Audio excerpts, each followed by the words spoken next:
उस्ताद हाकम तू पान के वडो सुगर तो समझी। हाँ आज मुझी गुजारत अची थी भनी में तो कहूं सलाम कंदुस। हाँ हाँ बाबा तू गुजारत रे यहाँ भितर आंगुर हणी भोर करे दाजू है अचे थी गुजारत। हाँ सही गुजारत चए थी अख वखर जी ॾेखार त ज़ात अचां।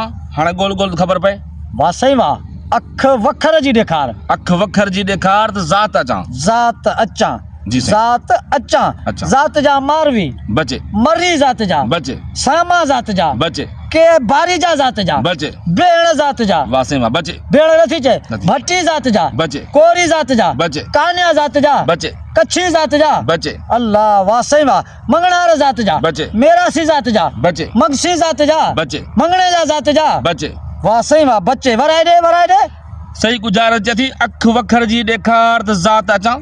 अख वखर जी ॾेखार त ज़ात अचां। जी बाबा। वाह सही वाह ज़ात जा चांगा ज़ात जा बचे चांडिया ज़ात जा बचे चांग ज़ात जा बचे वाह सही वाह चांग बि नथी चए साईं भील ज़ात जा बचे के बागड़ी ज़ात जा बचे पठाण ज़ात जा बचे वाह सही वाह पठाण बि नथी चए भीह ज़ात जा बचे मल्ला ज़ात जा बचे मेमण ज़ात जा बचे। वाह सही वाह ज़ात जा सही गुजारत चए थी अख वखर जी ॾेखार त ज़ात अचां। ज़ात अचां साईं ज़ात अचां न ज़ात अचां अख वखर वखर में वखर छा थी चए वखर जो को तेल बचे को मेट वखर जो बचे को साबुण वखर जो बचे को सिंगार वखर जो वाह सही वाह, हाँ, बचे, सिंगार में नथी चए को हार वखर जो बचे को किली वखर जो बचे का अख जी कानी वखर जो बचे को गुल गुलाब गंजी वखर जो बचे, बचे। वाह सही वाह, आरसी वखर जो बचे वाह सही वाह अखर जो को साबुण वखर जो बचे हाँ सेंट वखर जो बचे अतुर अंबार वखर जो बचे वाह सही वाह का खंड का पत्ती को तेल मेट वखर जो बचे वाह सही वाह वखर जो को सीधो सामान वखर जो वाह सही वाह, को मेट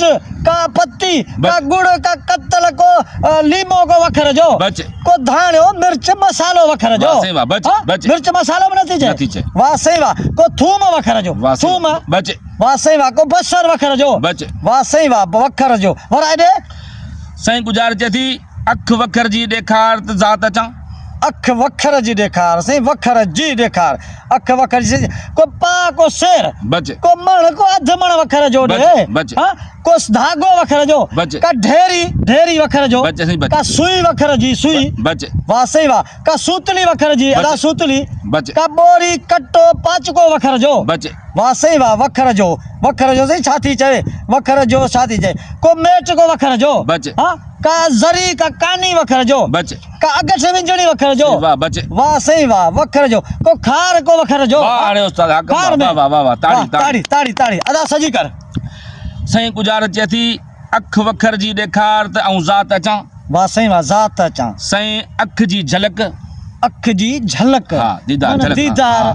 वाह सही ऐं वखर जी थी खार वाह। वखर जी खार ज़ात थई नाइच चए थी हिकु ज़ात। झलक ॾेखार त वरी न अचां। वरी मन नाच नाच। ज़ात जा नाच ज़ात जा- असां नाच आहिनि नाच ज़ात आहिनि, जा बिल्कुलु। नाच आहिनि मन हीर रांझो हीर पंहिंजो रांझो दीदार आहे। जो हा हीर हा हा। साईं हीर रांझो आहे त मन खार हा कार वखर खार ज़ात जा नाच नाइच मन अख जी झलक अख जी झलक हा वाह सही वाह हिकु झलक ॾेखार त वरी न अचां। वरी मन बार बार नाच नाच, वाह ज़ात जा नाच जी साईं, जी। वाह सही वाह जीअं त प्यारा दोस्तो ही तमामु सुहिणी ऐं घणे खीर वारी गुजारत मुमताज़ मौला ॾिनी गुजारत थोरी ॾुखी हीर रांझो बाबा ॾुखियो कमु हा, आहे बिल्कुलु। सो हणी मथे जो सूर विझी गला वेही विया मसका गुजारत भाॼी आहे त हिन वीडियो खे अॻिते लाइक कमेंट ऐं तव्हां पंहिंजी असां सिंधियुनि सां प्यार मोहबत जी थोरी हीअं दॿ ॾेई छॾियोसि त जीअं वीडियो अॻिते हले ऐं हिन असांजो वीडियो खे वधि मां वधि लाइक फॉलो शेयर कयो अमां जी महिरबानी थींदी। ऐं बिल्कुलु साईं कंदा बिल्कुलु, पंहिंजी इंशाअल्लाह। सिंध वासियो सपोर्ट कयो तव्हांजे सिंध सलामत साथ सलामत सपोर्ट जी ज़रूरत आहे महिरबानी महिरबानियूं कुर्बत दोस्तनि जा महिरबानियूं।